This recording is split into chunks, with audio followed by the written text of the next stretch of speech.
Welcome to the Law GA channel, and today we are continuing with part 3 on tutorial lesson 2 on constitutional interpretation. We encourage you to watch parts 1 and 2 of this tutorial lesson to enable you better understand the content of this video. We believe that this lesson will substantially aid you in your study of constitutional interpretation. Please read the facts of the cases we are presenting to enable you better appreciate the principles stated. Kindly subscribe, like, and share. The first thing we'll be talking about today, which is the only thing, is the 7 principles applicable in constitutional interpretation. The first principle is that the court must read the constitutional provisions as a whole, but avoid importing into the Constitution what does not appear in the Constitution. In the case of J.H. Mensah, an Attorney General, Upper JSC, as he then was, stated, a better approach to the interpretation of a provision of the 1992 Constitution is to interpret that provision in relation to the other provisions of the Constitution so as to render that interpretation consistent with the other provisions and the overall tenor or spirit of the Constitution. There must be constant reference to related provisions during the interpretative process.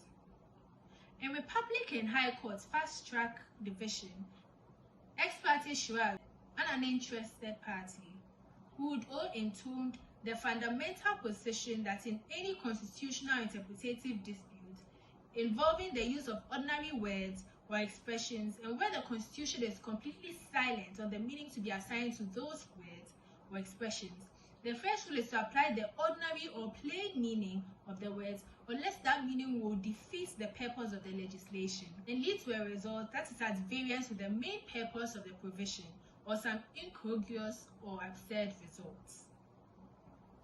The second principle is that a constitution is a political document and must be interpreted flexibly, and general terms used must be understood in the light of its changing social and political developments. Per Adade JSC in Quenya and Archer, but we are expounding a constitution, not a penal code. A lot of flexibility is called for. Memorandum to Act 792. The construction and interpretation of the Constitution 1992 will not be tied down by the Interpretation Act, but will take account of the cultural, economic, political, and social developments of the country. The third principle to be discussed is the need for a benevolent, broad, liberal, and purposive construction of a constitution. Per SOA JSC to for an Attorney General, a broad and liberal spirit is required for its interpretation. It does not admit of a narrow interpretation. A doctrinaire approach to interpretation would not do.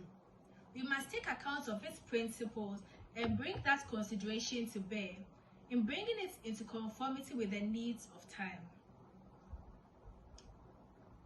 Per Hayfon Benjamin JSC in the 31st December case, my duty was to discover the intent and meaning of our Constitution and apply a broad and liberal spirit in its interpretation. There is no benefit in these modern times in applying a strict interpretation to modern democratic constitutions. So to do would mean that we forget that the Constitution is made by men for the governance of men. Per Kulendi, JSC, Justice Abdullahi, and Attorney General, the learning is that in discharging our obligation under Article 130, of the Constitution, we must construe the Constitution as a whole, adopting a broad liberal approach instead of a straight-jacket mechanical approach that does not take into account or give effect to the collective aspirations of the Ghanaian people. Per Bamfordado JSC, Napalu and EC, the principle regarding the interpretation of election laws is that they should be construed liberally in favor of the right to vote rather than a denial of that right. The fourth principle is the Constitution must be construed as a document sui generis, not exactly a statute. Per SOA JSC into for an Attorney General, a written constitution such as ours is not an ordinary ordinary act of parliament. It embodies the will of the people. It almost mirrors their history. Per Francois J.S.E., Quenya and Archer, any attempt to construe the various provisions of the Constitution 1992 must perforce start with an awareness that a constitutional instrument is a document sui generis to be interpreted according to the principles suitable to its peculiar character and not necessarily according to the ordinary rules and presumptions of statutory interpretation. 5. The Constitution is to be construed as a living organism capable of growth. Per Stuart J.S.E. for an Attorney General, its language must be considered as if it were a living organism capable of growth and development. Indeed, it is a living organism capable of growth and development, as the body politic of Ghana itself is capable of growth and development. Per Hayfron Benjamin J.S.E., the 31st December case, the 1992 Constitution is therefore the sum total of our hopes, disappointments, experiences, and expectations as a nation. If we forget the historical development of our Constitution, then we fail to recognize that it is a living organism capable of growth. Per Datibat J.S.E., the National Private Lottery Operators Association and National Lottery Authority, a more modern approach will be to see the document as a living organism. As the problems of the nation change, so too must the interpretations of the Constitution by the judiciary. Interpreting the Constitution as a living organism implies that sometimes there may be a departure from the subjective intention of the framers of it. The objective purpose of the Constitution may require an interpretation different from that of the original framers of it. The 6th principle: employment of the directive principles of state policy as a tool for constitutional interpretation. For this, see Article 34 to Article 41 of the Constitution 1992. It was not the intention of the framers of the Constitution, being the Committee of Experts, to make the directive principles of state policy justiciable, provisions as seen in paragraphs 94 to 96 of its report. From paragraph 94, the committee stated inter alia that they may thus be regarded as spelling out in broad strokes the spirit or conscience of the Constitution.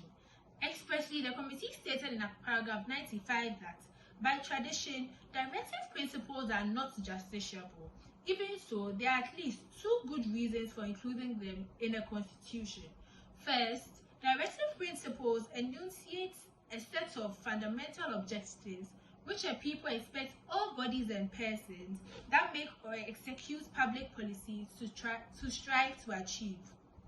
In the present proposals, one novelty is the explicit inclusion of political parties among the bodies expected to observe the principles.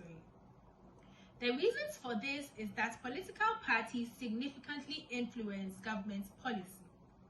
A second justification for including directive principles in the Constitution is that, taken together, they constitute in the long run a sort of barometer by which the people could measure the performance of their government. In effect, they provide goals for legislative programs and a guide for judicial interpretation. The committee indicated in paragraph 96 that the principles should not of and by themselves be legally enforceable by any court. However, the Consultative Assembly rejected the proposal. The rejection did not mean that it is justiciable or presumptively justiciable.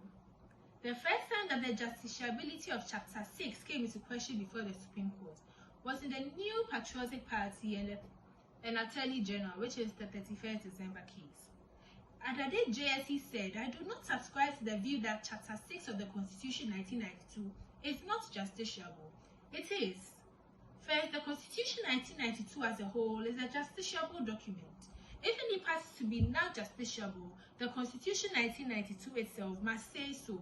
I have not seen anything in Chapter 6 or in the Constitution 1992 generally which tells me that Chapter 6 is not justiciable." Bamford Addo JSC took a contrary view. To her, the principles were to serve merely as a barometer to public authorities. She explained, The said principles are not justiciable and the plaintiff has no cause of action based on these articles. Those principles were included in the Constitution 1992 for the guidance of all citizens, Parliament, the President, Judiciary, the Council of State, the Cabinet, political parties, or other bodies and persons in applying or interpreting the Constitution 1992 or any other law, and in taking and implementing any policy decisions for the establishment of a just and free society. In the SIBA case, per Bamford Addo JSC, there are exceptions to this general principle. Since the courts are mandated to apply them, that's the directive principles of state policy, in their interpretative duty, when they are read together or in conjunction with other enforceable parts of the Constitution 1992, they then, in that sense, become enforceable. Justice Ekufu held that there are a mixed bag of justiciable and non-justiciable provisions. They are not justiciable in Chapter 6, but are justiciable when they are found in other parts of the Constitution.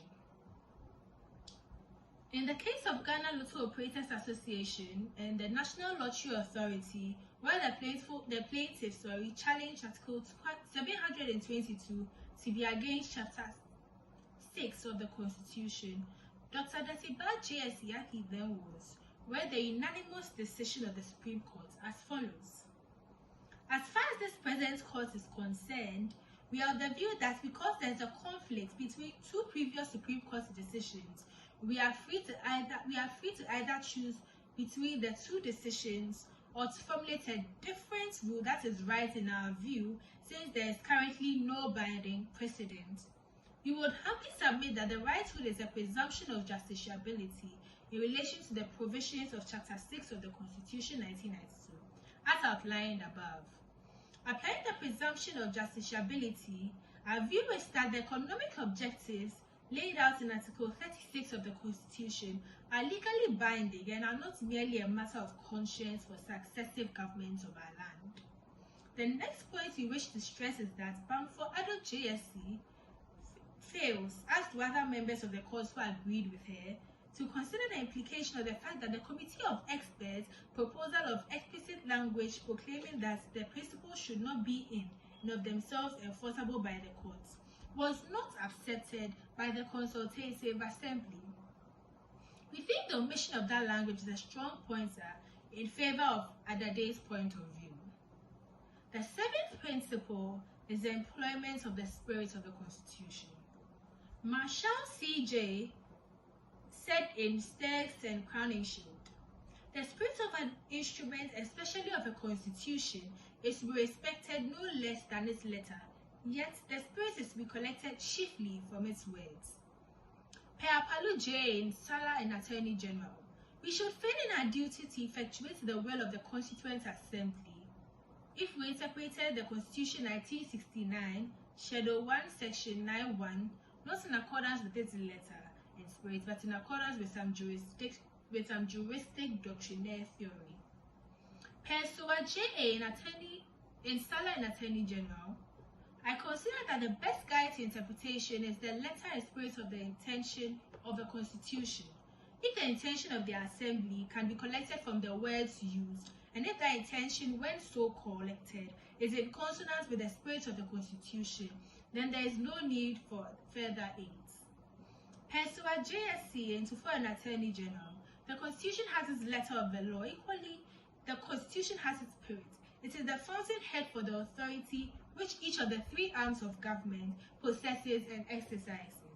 It is a source of strength, it is a source of power, or a broad liberal spirit is required for its interpretation.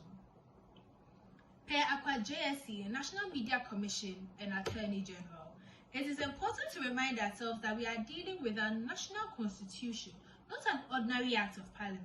It is a document that expresses our sovereign will and embodies our soul. It creates authorities and vests certain powers in them. It imposes obligations as much as it confers privileges and powers. All these duties, obligations, powers, privileges, and rights must be exercised and enforced not only in accordance with the letter, but also with the spirit of the Constitution. Per Francois JSC in the 31st December case, A constitution is the outpouring of the soul of the nation, and its precious lifeblood is its spirit. Accordingly, in interpreting the constitution, we fail in our duty if we ignore its spirit. Both the letter and the spirit of the constitution are essential fulcra which provide the leverage in the task of interpretation. In every case, a true cognition of the constitution can only proceed from the breach of understanding of its spirit. The necessary conclusion is that the written word and its underlying spirits are inseparable bedfellows in the true interpretation of the Constitution. Archer C. J. in the 31st December case opposed by saying, as a cliché used in certain foreign countries when interpreting their own constitutions, which were drafted to suit their own circumstances and political thought. Whether the word spirit is metaphysical or transcendental or a transcendental concept, I wish to refrain from relying on it as it may lead to a Kantian obfuscation. I would rather rely on the letter and intendment of the Constitution. Thank you very much for staying all through with us at the end of our series on constitutional interpretation. We hope you will do well to watch the previous 2 videos as well. Kindly remember to subscribe, to like our videos, turn on your post notifications, and share as we continue to present to you quality, educative, and informative content. God bless.